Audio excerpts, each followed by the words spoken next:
안녕하십니까, 정서용입니다. 제6강은 국가결정기업 NDC의 의미에 대해서 살펴보겠습니다. NDC는 파리 협정에서 가장 중심적인 개념이고 또 이행 요소이기도 합니다. 그래서 국가결정기업 NDC는 각국이 어떻게 기후 행동을 약속하고 실천할까, 이런 내용입니다. 그래서 국가결정 기여의 내용과 함께 그 제출 주기가 어떻게 되는지, 구조가 어떻게 되는지, 감축 목표를 설정하는 방식은 어떻게 되는지, 이런 것에 대해서 살펴보도록 하겠습니다. NDC란 뭐냐? NDC가 영어로는 Nationally Determined Contributions입니다. NDC죠. 그래서 Nationally니까 국가가 determined, 결정을 한다는 거고, contribution이라고 되어 있습니다. 이게 그냥 어디에서 커피 마시다가 논의해서 결정된 게 아니라요, 굉장히 협상해서 코펜하겐 이후에 어려운 협상 과정을 거쳐가지고, 제가 다른 강의에서 파리 협정은 보편성이 있다, applicable to all, 모두에게 공이 기여된다, 적용이 된다, 이런 말씀 들었었는데, 그렇게 하기 위한 기반을 마련하는 단어입니다. 잘 보세요. 교토 의정서에서는 선진국들만 온실가스 감축 의무를 지지 않았습니까? 그런 감축 의무를 진다는 측면에서의 UNFCCC나 교토 정서에서 그 단어들은 대개 뭐를 쓰냐면 커미트먼트를 씁니다. 그래서 이런 기후변화 문서에서 커미트먼트를 보시면 이거는 법적 구속력이 있는 어떤 의무구나, 그렇게 보시면 되는 거고, 반면에 개도국들은 아무것도 할 필요가 없다고 그렇게 말씀드렸지 않습니까? 그래도 개도국들이 자발적으로 뭔가 온실가스 감축에 기여하려는 걸 하는 건 좋은 거죠. 그랬을 때 개도국들의 그런 활동에 관해서는 커미트먼트라는 단어를 쓰지 않고 액션이라는 단어를 썼습니다. 따라서 액션이라는 거는 자발적이라는 개도국에게 적용이 되는 용어였고, 커미트먼트는 선진국에게 적용이 되는 용어였습니다. 그런데 코펜하겐이 실패하고 나서 어떤 일이 벌어졌다고 말씀드렸죠? 더반에서 국가들이 이렇게 해서는 안 되겠다, 뭔가 보편적으로 할 수 있는 걸 받고 뭔가 패러다임 시프팅을 가지고 해서 맨 첫 번째가 선진국, 개도국의 구분을 없애야 되겠다, 이런 측면에서 논의를 했고, 아주 마지막에 전 지금도 그 인다바라고 불리는 프로세스를 남아프리카 공화국 당시에 해가지고 이거를 만들어내는 계기를 했습니다만은 applicable to all에 대해서 협상을 하기로 한다, 라는 걸 만들어냈던 거죠. 그 과정에서 논의를 거쳐가지고, 그러면은 이 커미트먼트와 액션을 다 포괄할 수 있는 단어가 뭘까? 그거에 대해서 국가들마다 굉장히 다른 의견들이 많았는데, 바르샤바 기후변화 회의 당시에 특히 제 기억에 한 국가, 싱가포르인데요, 한 국가의 기여가 상당히 컸던 걸로 지금도 기억을 하고 있습니다만은, 거기서 NDC, contributions라는 단어를 만들어냈습니다. 따라서 이 contributions라는 단어 안에는 어떻게 보면은 commitment와 플러스 action, 두 개가 다 같이 들어가 있다고 볼 수도 있는 것이죠. 그러면 이런 것들이 나중에 NDC 내용을 볼 때 굉장히 재밌는 것으로 좀 나오는 부분들도 있습니다. 따라서 여기서 국가 온실가스 감축 목표라고 간혹 우리나라에서 번역되는 경우가 있는데요, 사실은 이거는 좀 잘못된 번역입니다. 왜냐? NDC는 각국이 자발적으로 정한 온실가스 감축 목표가 있어야 뭔가 국가도 할 수 있겠죠. 그러니까 자발적으로 목표를 설정을 하는데, 제가 잘못된 번역이라고 말씀드리는 이유는 그게 다가 아니라는 겁니다. 우리나라에서 간혹가다 NDC 하면 온실가스 감축 목표만 가지고서 이게 NDC라고 얘기하는데, 그건 아니고, 온실가스 감축 목표는 NDC의 굉장히 중요한 요소이지만 다른 감축, 적응, 재정, 기술 이전, 이런 여러 가지 계획들을 다 포함하는 것이 NDC라는 것입니다. 따라서 NDC는 온실가스 감축 목표보다는 좀 더 포괄적인 그런 개념이라고 볼 수가 있었겠고, 그거는 또 여러분들 역사적으로 보면 contributions가 만들어지면서 어떻게 보면 commitment 하면은 그거는 약간 말씀드린 온실가스 감축 목표적인 성격이 컸었지 않습니까? 뭐 미국은 몇 퍼센트 줄인다, 일본은 몇 퍼센트 줄인다 이런 게 있었기 때문에 그런데 액션스, 개도국들이 하는 거에 의하면 거기는 이런 것들에는 어떻게 온실 감축 활동들을 이행을 할 것이냐, 예를 들면 뭐 태양광을 많이 할 것이냐, 뭐 아니면은 뭐 전기 수송을 한 데 있어서 효율을 높일 것이냐 이런 얘기들이 많았기 때문에 이런 것들이 다 같이 들어간 개념이다라는 것입니다. 따라서 파리 협정의 이행의 핵심 수단이 되겠고 우리는 이렇게 행동하겠으라는 사실은 국가가 국제사회에 내놓은 공식 약속문이라고 할 수 있겠습니다. NDC는 모든 국가가 제출을 해야 되지만 NDC를 만들기 위한 상황은 모든 국가가 다르기 때문에 앞에서도 제가 설명을 해드렸습니다만 모든 국가는 각국이 자율적인 목표를 설정을 하고 거기는 자율적인 목표를 결정하는 데는 상황을 다 고려를 하라 이거죠, 스스로. 그러나 국제사회와 반드시 공유를 하고 국제사회에서 제3자가 검토를 해야 실효성이 생길 텐데 파리 협정은 물론 그런 절차도 가지고 있습니다. 따라서 NDC는 자율성과 형평성을 확보한 하나의 고려를 하고 또 수단이기도 하고 국제사회의 신뢰와 협력을 만들 수 있는 기반이기도 하고 파리 협정의 실질적인 작동 장치입니다. 그래서 간혹가다 저한테 뭐 다른 부처일 수도 있고 아니면 어떤 기관에서 뭐 어떤 나라랑 기후변화 협력을 하고 싶은데 어떻게 해야 되냐. 그럼 제가 뭐 모든 나라를 지구상에 있는 나라를 다 아는 게 아니지 않습니까? 그래서 제가 꼭 도와드릴 필요가 있다 그러면 제가 제일 먼저 보는 게 뭐냐면 그 나라의 NDC가 어떻게 돼 있는가를 먼저 봅니다. 여러분들 참고로 뭐 북한 같은 경우에는요. 북한도 NDC를 제출했습니다. 왜냐하면 보편적이니까요. 북한의 NDC를 보시면은요, 아주 간단합니다. 북한은 온실가스 감축을 산림 분야를 통해서 하겠다고 써놨습니다.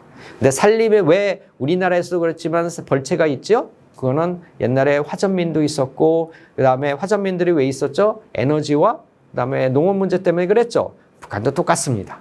그렇기 때문에 북한은 그렇게 해서 우리가 기후변화를 대응을 하겠다라고 하는 거고 요즘에는 좀 잠잠합니다. 몇 년 전만 하더라도 김정은이 텔레비전에서 여러분 보셨을 거예요. 북한에서 나무 심기 많이 했잖아요. 그게 그냥 한 게 아니라 NDC를 이행을 하고 있었던 것입니다. 북한의 경우에 NDC의 또 하나의 경우에는 나중에도 더 자세한 내용들은 추후에 말씀드릴 기회가 있겠습니다만은 소개를 기왕 해드리니까 거기에는 국제사회에서 지원이 있는 경우에는 더 온실가스를 줄일 수 있다. 이런 것도 있고 그게 뭐냐? 제가 나중에 설명했던 파리 협정 제6조의 문제가 되겠습니다. 그래서 재밌지 않으세요? 그래서 NDC가 굉장히 중요합니다. NDC는 어떤 그 절차를 잘 알아야 된다고 말씀을 드렸는데 5년마다 제출을 하게 돼 있습니다. 5년마다 제출을 하고 또 갱신을 하게 돼 있습니다. 그 준비 기간이요. 제가 보면 처음에 이제 했던 것들이 이제 파리 협정 채택 이후에 2015년, 16년까지 빨리 내자 뭐 그런 얘기가 있었습니다. 원래 파리 협정 이전에는 NDC가 INDC였습니다. Intended Nationally Determined Contributions에서 그 앞에 Intended라고 있었습니다. 었는데 그거는 왜 그러냐면 파리 협정이 채택되기 전에는 어떤 자발적으로 그야말로 하는 거지 어떤 법적 근거가 없었잖아요. 그런데 파리 협정이 되면 어쨌든 NDC를 제출하는 것 자체는 의무가 됐지 않습니까? 근데 intended라는 말은 의무라는 게 아니라 자발적이라는 의미가 있기 때문에 그래서 그 용어를 제외하고 파리 협정 자체에는 intended가 제외된 NDC만 남아있는 겁니다. 어쨌든 2015년과 2016년에 협정 채택 시에 많이 이제 제출을 했었었고, 근데 이때는 여전히 좀 자발적인 부분이 있었고, 1차 NDC를 모두 다 내달라라고 했던 것들이 데드라인이 2020년이었습니다. 여러분들 우리나라도 잘 기억을 되돌아보시거나 아니면 자료들을 다시 찾아보시면요. 이때 NDC를 낸다고 해서 갑자기 막 서둘러서 작업을 한 기록들을 보실 수가 있습니다. 그 이유는 바로 파리 협정에서의 제출 주기를 맞추기 위해서였던 것입니다.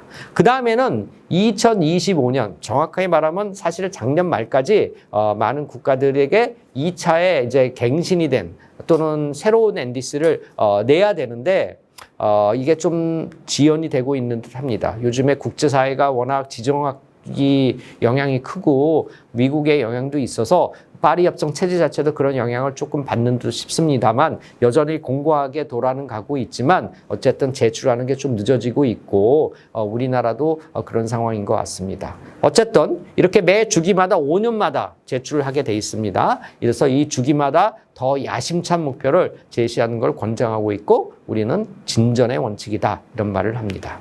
그럼 NDC 안에는 뭐를 담아야 될까? 앞에서도 NDC가 온실가스 감축 목표라고만 번역하면 좀 적절치 않습니다 라고 제가 말씀드렸는데 NDC에 담아야 되는 요소들은 감축 목표도 있고 그런 대개는 이제 온실가스 감축에 가는 것들이죠. 그다음에 적응 전략도 들어가야 됩니다. 그다음에 재정, 기술, 역량과 어디서 많이 들어봤는데 그런 생각도 제가 앞에서 말씀드렸죠. 파리 협정 이행 3대 요소 있죠. 그죠? 그런 것들에 대해서도 적게 돼 있고 그다음에 흡수원이라는 거는 여러분들 이해하시기 쉽게는 산림은 온실가스를 나무가 CO2를 흡수하지 않습니까? 그렇죠? 그게 흡수원이죠.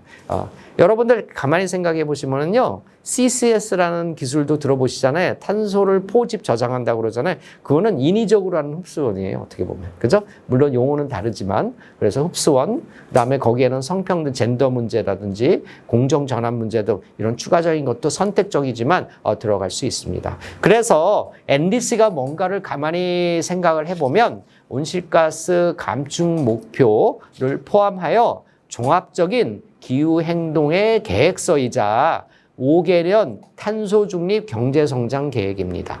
그렇죠? 왜 그렇죠? 온실가스를 많이 줄이려면은 거기 계획에서 어떤 분야에서 많이 줄일 거라고 얘기가 될 거고 그러면 그 분야에 열심히 하다 보면은 거기에 관련된 기술이 개발이 돼서 상용화가 될 것이고 그렇게 하기 위해서는 뭐 공공재원일 수도 있고 민간 투자일 수도 있고 아니면 외부 지원도 있어가지고 그러면 어떻게 되죠? 경제가 성장되겠죠. 그죠? 그렇게 되는 것입니다. 여러분들 자동차 시장만 하더라도 좀 늦기는 하지만은 궁극적으로는 전기차로 바뀌지 않을까요? 그럼 뭐죠? 산업이 재편되는 거죠. 산업이 재편되면 여기서 자동차 기존의 업체들은 어떻게 하고 있습니까? 우리 차가 전기차를 잘 만드냐 아니냐에 따라서 굉장히 달라질 수 있는 거잖아요. 우리가 생각했던 아주 정말 넘버원 자동차 회사가 없어질 수도 있는 거거든요. 그렇죠? 이러한 변화에서 그러면 새로운 시장이 다 생기는 같은 차이지만 사실은 거기에 일자리는 굉장히 다를 겁니다. 그런 측면에서 보시면은 NDC가 단순히 온실가스 감축 목표 이상이구나 이런 것들도 아실 수가 있을 겁니다. 감축 목표를 설정하는 방식이 몇 가지가 있습니다. 그래서 아직은 이런 것들에서 통일성은 안 돼 있어요. 그러나 굉장한 진전을 만들었던 게 교토정책에 비교해서는 교토정책 선진국만 하게 돼 있었거든요. 선진국은 절대량 감축이라고 해서 총 배출량을 특정 수치로 줄이는 것을 말하는데 개도국들은 아무것도 없었는데 이제는 개도국들도 합니다. 우리나라만 하더라도 저번에 2020년에 NDC 낼 때 절대량 방식으로 바꿨죠. 굉장한 진전을 한 거. 그 이전에는 BAU 방식이라는 걸 썼었습니다. 좀 더 유연한 방식을요. 개도국들은 절대량 감축 목표를 쓰는 이게 가장 확실하게 관리가 되는데 거기까지 간 나라는 아직은 많지 않고 뭐 기준선 대비를 한다든지 아니면은 배출 강도를 감축한다든지 뭐 이런 식으로 해가지고 좀 다른 좀 유연한 방식을 하고 있는데 계속 개선을 하게 돼 있으니까 할 때마다 좀 더 업그레이드를 할 수 있을 것 같죠. 뭐 중국 같은 경우에도 제가 감축 목표 설정하는 거 거기서 이제 실질적인 영향을 끼고 있는 전문가분들도 제가 알고 있고 또 이렇게 가서 토의도 해보고 그러는데 분명히 진전이 있습니다. 왜냐하면 스스로의 노하우도 커지고 이게 우리나라가 잘 해야지만이 중국에 말하자면 BYD가 전 세계 시장을 진출하는 데 도움이 된다고도 생각을 하고 또 뭐 국제사회에서 지켜보는 눈도 있고 그러기 때문에 제가 뭐 특정 국가를 두둔하는 건 아닙니다만은 어떤 이런 점진적인 발전을 하는 거 이런 것들이 파리 협정에 아주 자연스럽지만은 굉장히 중요하고 그렇게 해서 우리의 1.5도씨 또는 2도씨 목표를 달성하는 데 도움이 될 거라고 생각을 합니다. 우리나라 경우에는 앞에서도 말씀드렸습니다만은 여기 보시는 게 우리나라 NDC의 일부이고요. 그래서 우리나라 NDC는 2030년까지 2018년 대비 40%를 감축하도록 되어 있습니다. 현재 이미 작년 말까지 2024년까지 NDC가 제출이 됐었어야 되는데 다시 갱신돼 가지고 그게 작업이 아직 좀 진행 중인 2025년 현재 좀 진행이 되고 있는 걸로 알고 있습니다만은 그래서 지금 얘기는 이거는 좀 기존의 NDC를 말씀드리고 있지만은 앞으로는 더 상향된 그런 NDC가 나올 거라고 기대하고 있습니다. 그래서 40% 감축 목표를 가지고 있고 총 배출 허용량은 4억 3천만 톤이 되겠습니다.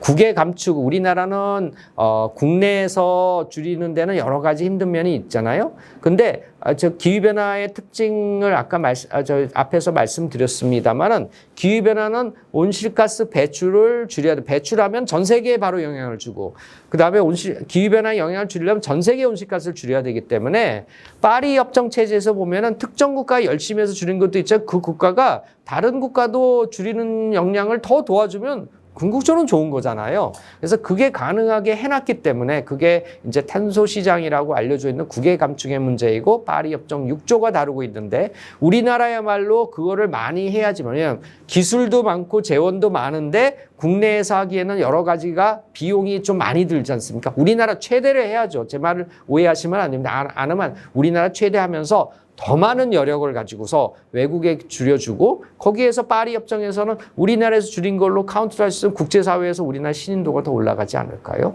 그런 전략이 분명히 필요한 나라도 있습니다. 산림 호수원, 적응 전략, 공정전환 등을 포함을 하고 있습니다. 그래서 한마디로 말하면 대한민국 NDC는 탄소 중립 달성을 위한 중기 이행 계획서라고 볼 수가 있겠습니다. 그러면 오늘 공부한 내용을 한번 정리해 보겠습니다.